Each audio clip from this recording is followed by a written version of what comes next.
What's going on, everyone? This is Vicente. And this is Izzy. And welcome to our Scream 2 review and continuing our look at the Scream franchise, taking a stab at it. Now, Scream. Scream was a fucking success everywhere. Box office, reviews, praising the cast, everything. So, how can you live up to the expectations to Scream and a sequel? Not even being released a year later. It was a year later, but you know what I mean, different dates. Like, I think like the week before the original release date of the first Scream movie, everything was good, but the thing that sucks is that there was multiple rewrites with scripts and screenplays, everything, because originally Scream 2 had 4 killers and different roles for everyone. Like Jamiekennedy's character Randy Meeks was going to be Gail's cameraman instead of being part of Sidney's friends group in college, and Joel Jones, Gail's cameraman, was actually going to be one of Sidney's friends in that group, and Mickey wasn't going to be one of the killers. Mrs. Loomis is always going to be a killer, but it's very interesting, and I highly recommend you look up the original script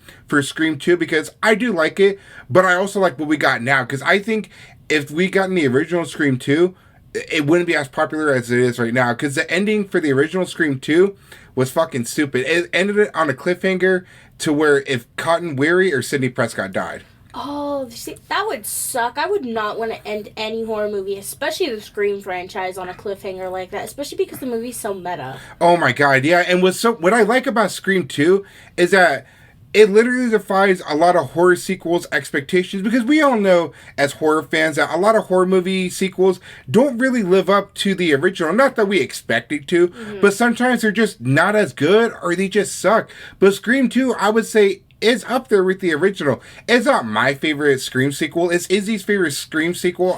Scream 6 is still my favorite Scream sequel, but I will say that Scream 2 is as good as the original. And Neve Campbell is at her best in this movie. The cast returns: Jamiekennedy, David Arquette, Neve Campbell, Courtney Cox, and they perfect their roles even more. We get to see more of their dynamics with Dewey and Randy, Sidney and Gail. Just everything's so cool. And the new cast members I do enjoy. Timothy Olyphant as Mickey.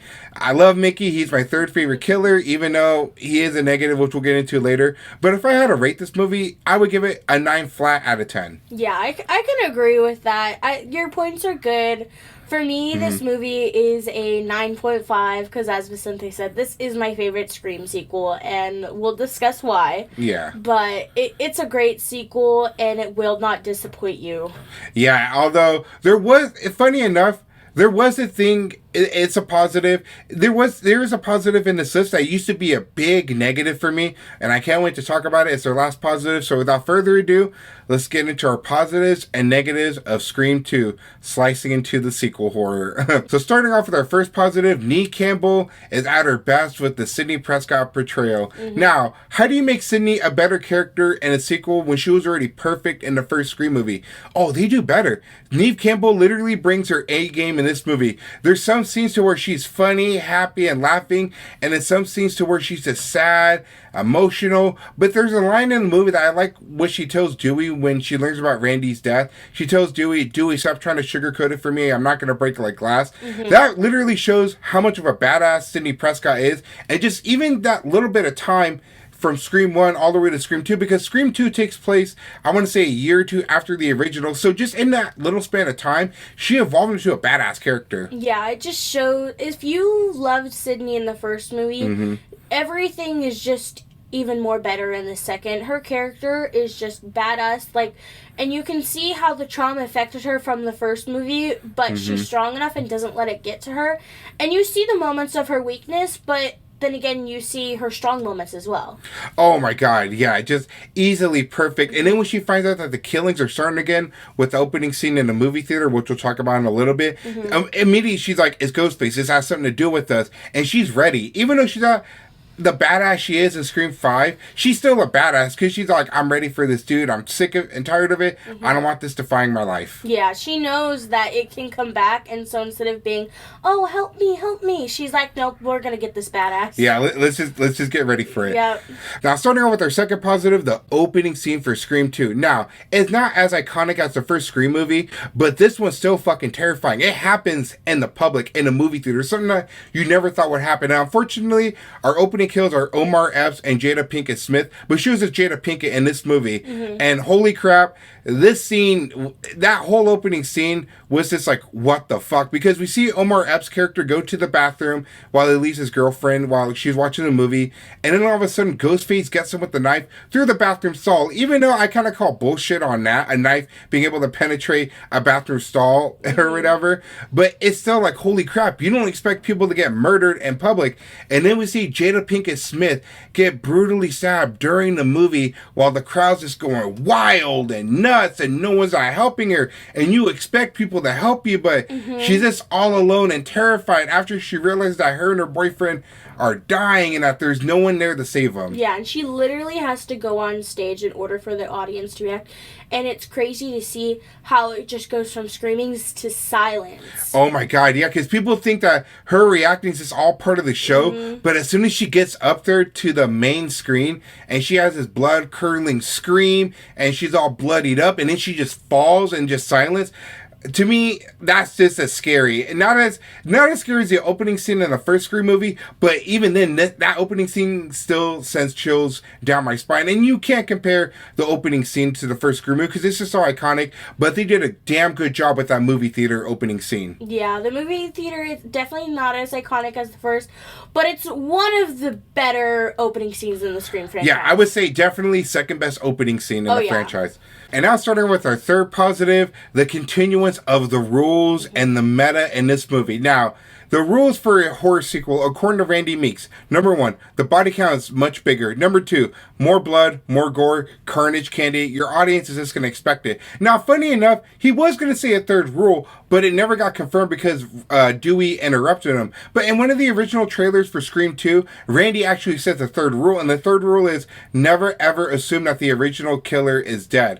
That would have been that's cool because it kind of gives you a hint. If Randy would have said that, it kind of gives you a hint as to who the second killer could have been. And I'm always going to love the rules scene. Granted, we only really get Randy's rules in the first 3 movies, but in the second one, I think it's as fun as it is in the first movie. Yeah, I think the rules are like one of my favorite part of the franchise, and this is why some of the older movies get negatives. Oh yeah, no, I don't blame you for that. And then what we mean by it continues the meta-ness. So there's a scene in this movie, which we're going to show right now, where Randy's in film class, and his film class are discussing with their professor, do horror movie sequels suck? Which sequels are good? And he mentioned Empire Strikes Back, The Godfather Part 2, Aliens, Terminator, and it's just so cool. It's that meta-ness because they're nerds like us, and I like that scene. And then there's this whole commentary: do sequels suck? Are they just good? And do the sequels impact murders?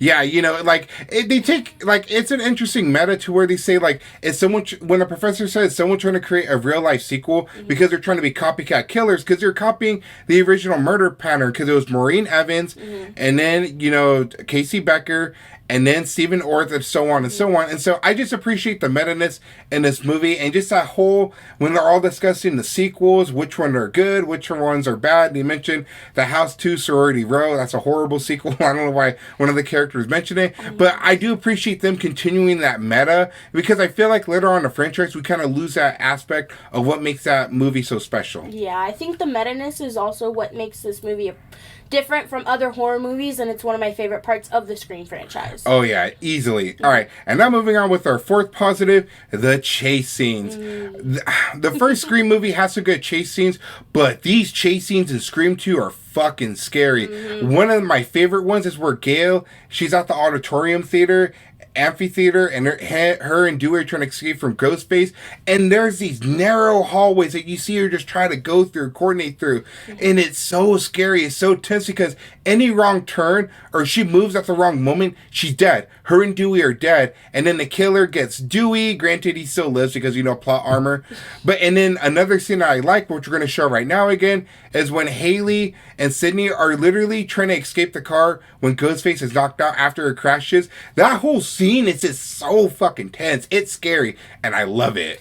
and that's like one of my favorite chase scenes, just because of like how close she gets to the killer. You think Sidney would never get that close to the killer. Yeah, and it sucks because people are like, why can't they open their side door? It's jammed. And it's so scary because the killer could, Mickey could be faking that whole he's knocked out and just stab him, but it's so intense. Yeah. Yeah, it's good. I love it. I would say Scream 2 has some of the best chase sequences in the entire franchise. Oh, yeah. Especially, I think the Gale one tops it all for me. Yeah, man. Gale chase scene. We kind of get it in Scream 6 or some chase scenes, but nothing ever tops the Gale chase scene in Scream 2. Nope. All right, now moving on with our fifth positive, Cotton Weary, played by Liev Schreiber. Now, he was just kind of like a cameo in the first movie. He wasn't really that well known. Well, according to like people that lived in the 90s that told me. But I like that he brought back Cotton Weary. I think he's an interesting character, and he adds that extra layer of, is he a suspect? Is he trying to get revenge on Sidney Prescott for putting him away, or what?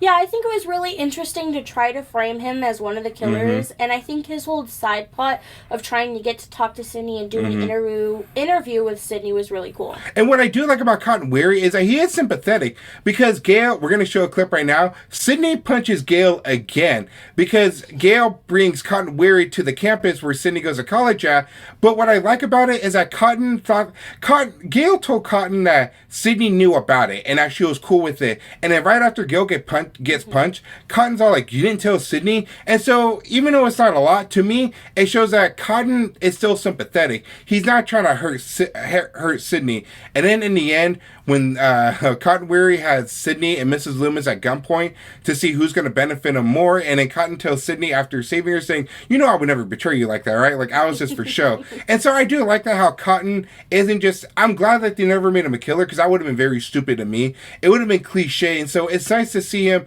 be sympathetic, but add a whole extra layer to his character that we barely see in the first movie. And Liev Schreiber is an amazing actor. Yeah, and I'm really glad they I don't want to say they gave him a redemption arc, but they kind of did in this movie and showed that he is a good guy. He doesn't want to hurt Sidney. I mean, granted, even though he just wants to be famous and get, like, celebrity talk shows and all that, he's still sympathetic, and I do appreciate that, because he could have been cliche and just made him one of the killers for revenge. Yeah, and that would have sucked, in my opinion. Oh, yeah. And now moving on to our sixth positive, the chemistry between Gale and Dewey.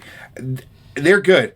You can see a little romance, and they confirm in this movie that after the events of Scream, they did try dating, but it just never worked out. And then Gale writes a book, and she makes Dewey seem like a goofball, and I just like their chemistry. They work really good together. They're basically like police partners, as you can say. Yeah, it's really cute, and like, not everybody, I don't think, does like their relationship, but I do, because it just shows how cute, and Dewey just keeps going for it. He's like your cinnamon roll guy. Yeah, and then Dewey even tells Gale, like, you made fun of me in your book. You call me a goofball and inexperienced, and he's saying lines from the book. And then there's a scene that I like where Dewey straight up tells Gale, how do you know I'm not one of the killers? How do you not know my dim-witted personality isn't just a scheme so I can move in closely and quietly without being detected? And Gale gives him this look as if, like, you really a killer? Come on, Dewey, you're way too goofy. We would know if you were a killer. And so I just like that. But when it looks like Dewey dies in this movie, when I first watched it, I was like, damn, they should have killed Randy and Dewey. That's some balls for a horror movie sequel, because he would never touch the main cast. No, and I mean, does he die in later movies? Sure, but I'm glad he didn't die in this one. Yeah, we'll get to it when we get to Scream 5. But the Gale and Dewey chemistry, easily one of the highlights, along with Neve Campbell's performance as Sidney Prescott, just getting better. Yeah. All right, now moving on to our 7 positive, the reveal of Mrs. Loomis being a killer. Now, she's played by the incredible Laurie Metcalf, may her soul rest in peace, but her character, you would never think she was a killer, because she starts out as just this reporter who's nice but a little kind of annoying, and she's idolizing Gale, and throughout the movie she's just kind of like a background character. And then when it's revealed that she's a killer but her real name is Debbie Loomis, you're just like, what the fuck? Because Randy mentioned that the killer could have been a female, because in the rules scene he says that Mrs. Voorhees was a terrific serial killer and everything, and he called it right. He called it easily. Yeah, it's basically like foreshadowing what's going to happen without you even knowing. And when you watch this for the first time, you literally have no clue that she's Mrs. Loomis at all. Yeah, like even Izzy was like, when the reveal happened, Izzy was like, what the fuck? Because she's such a background character, and then how she's like nice, and then when she's revealed to be the killer, holy crap, she becomes terrifying, and she admits to killing Randy, pulling him into the van and everything. She does an amazing job, just on and off switch. Yeah, she does. And like, if you are an often moviegoer, it'll probably be weird that they keep talking to this one character, so you have no idea. But when they reveal it at the end, you're like, oh, that makes so much more sense now. Yeah, and then when you watch Scream 2 again to see the clues and signs and everything, it points out everything, but you're so blinded by everything else that you never suspect her to be a killer. But she was always right there whenever the time was right. Yep. All right, and now moving on to our final positive, and this is the one that used to be a negative for me, which I'm going to talk about, the legacy and death of Randy Meeks. Now, Randy Meeks, like I said, is every one of us that's a huge horror fan, and so when he dies in the sequel, it's very, very sad. And funny story, Izzy even called it how he was going to die. So we're watching Scream 2, and then all of a sudden, she was like, oh my god, he's going to die. And then when the camera's like looking around and stuff like that, and he's trying to find who's talking to him on the phone, there's his van. And Izzy right away says, the killer's in the van. Well, okay, I only said that because the video closes it on the van, and he like walks directly in front of it. Like, it basically just shows that he's gonna die in it when they show that. And in my many years of rewatching Scream 2, it just never occurred to me that it was that obvious the killer was in the van. And it's kind of sad because Randy is supposed to be this super horror guru that knows every trick up the sleeve. Randy by himself. And that's one of the dumbest things. But why it's such a high positive is the fact that they had the balls to kill one of the many legacy characters. Now, why was it such a negative for me? Because as time goes on in these movies, and you'll see when we talk about them, no one important died.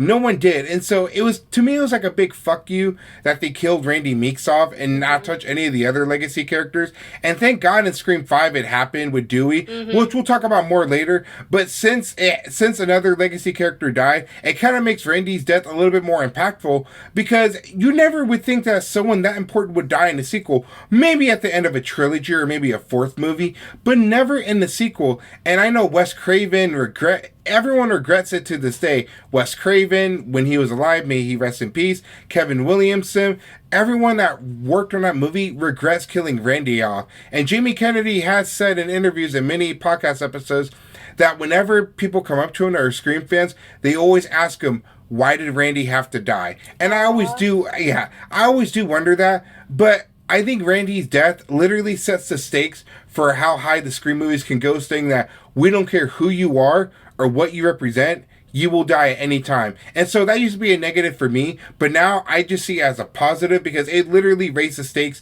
at the franchise going forward. Exactly. It just shows how important his character was and the impact that he made, and the fact that they lost that, it sucks, but it also shows just how high the stakes are. Yeah, and we're going to talk about a little bit more about Randy because he appears in Scream 3. We're not going to say just yet if you haven't watched the movie, but I do like how they do bring him back somewhat.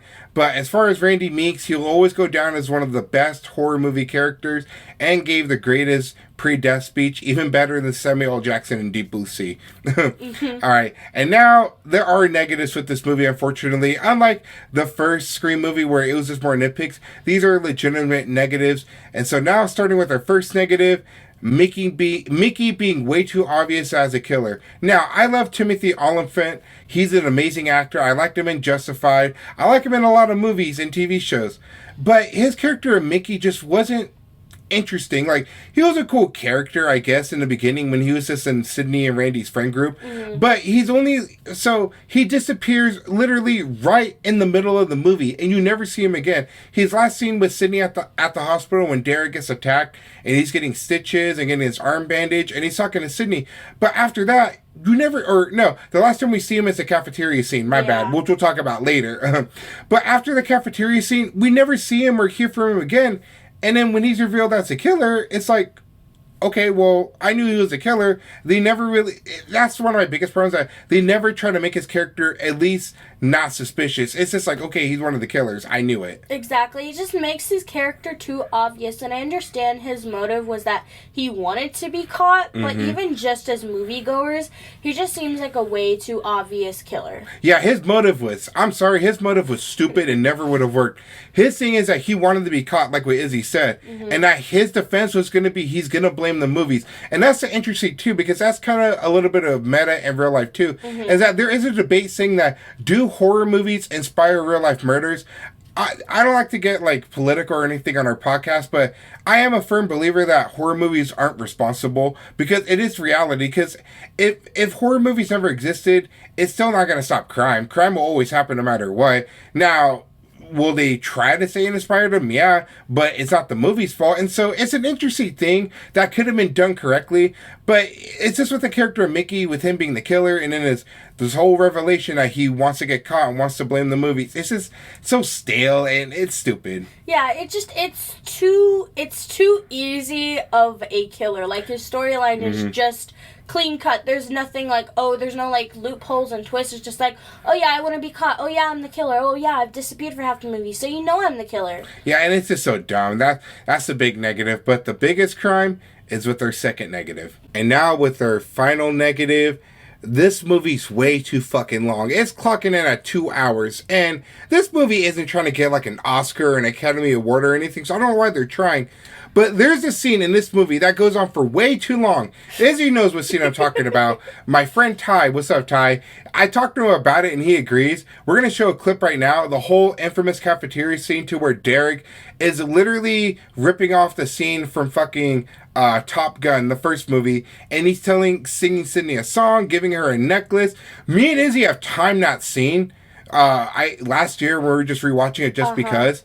That scene is literally 6 to 7 minutes around that time. And I'm like, bruh, you can easily cut this scene out. Or have another scene to where he takes her to the side and gives her that necklace. Not this whole fucking singing and dancing. And fun fact, the actors hate that scene because he kept fucking up on takes. And even the actor that plays Derek, he was just like, he kept going to the wrong table. And he's like, bro, do we have to do this scene? Like, it's just so stupid. Another scene to where you can just completely get rid of and try to do something else a little bit shorter or better is where, I'm going to show the clip right now, where Sydney is auditioning for a college play. And then she thinks she sees Ghostface in the crowd. I never really got the point of that, because is it just Sydney's mind fucking with her, or was one of the killers really there? And like I said, there's just a lot of scenes in this movie that kind of drag on for too long. Even, I would say, the rules scene, as much as I love it, I feel like that scene in particular kind of does drag on a little bit. It does, in my opinion. It does maybe a little bit, but I didn't think about the Sydney's audition scene, but I think you are right, because we really don't need it, and we never see Sydney's acting career go anywhere, so it really has no plot to it at all. It's just like, oh yeah, she's trying out for this play, she got the lead, and now she's never going to pursue acting because of Ghostface. Yeah, and it's like, did she see Ghostface, or was it just all in her mind, PTSD or whatever? And like I said, this movie just kind of drags on, and like, me and Izzy did rewatch it, but even then, I was like, damn, dude, like, this movie's kind of taking forever, and I don't mind if a movie is 2 hours. Just don't make it feel like it's dragging on. And it's just so dumb. Like I said, there's so many scenes in this movie that you can just easily trim out or cut. But the cafeteria scene and the college play scene, you can easily just cut them out entirely or try to replace it with something shorter. Yeah, I think you could definitely make the cafeteria scene shorter and just do the whole necklace change in a later scene. Oh yeah, definitely. And that's going to do it for our Scream 2 review, slicing into the horror sequel. Now, it is a damn good sequel. It defies a lot of horror sequels' expectations, and it's just as good as the original. But it's still not my favorite Scream sequel. It's Izzy's, but it's not mine. Yeah, as you just said, it's my favorite sequel. I think it's the best Scream sequel. with six being my third. This movie just has my heart when it comes to sequels, and I will never forget it. Yeah, and at one point I actually did like Scream 2 a little bit better than Scream. But, I was in my young, dumb days. And, Randy's death used to be such a big negative for me. But now, as this franchise is evolving, it's finally moved up to a positive just because of the stakes that have been risen in the future of this franchise. Yeah, and I think that's what happens with a lot of franchises is, like, you have to wait for more movies to come out for the impact to really hit you. Yeah, and it sucks, but like we said in this podcast, there's no such thing as a bad Scream movie. Everyone is good in their own unique way. And next week is going to be Scream 3. That one's going to be a little fun to talk about. And as always, this episode's over. And as always, take care of each other, take care of yourselves, be good people, and we'll catch you guys in the next episode. Bye, everyone. Bye. Billy's mother.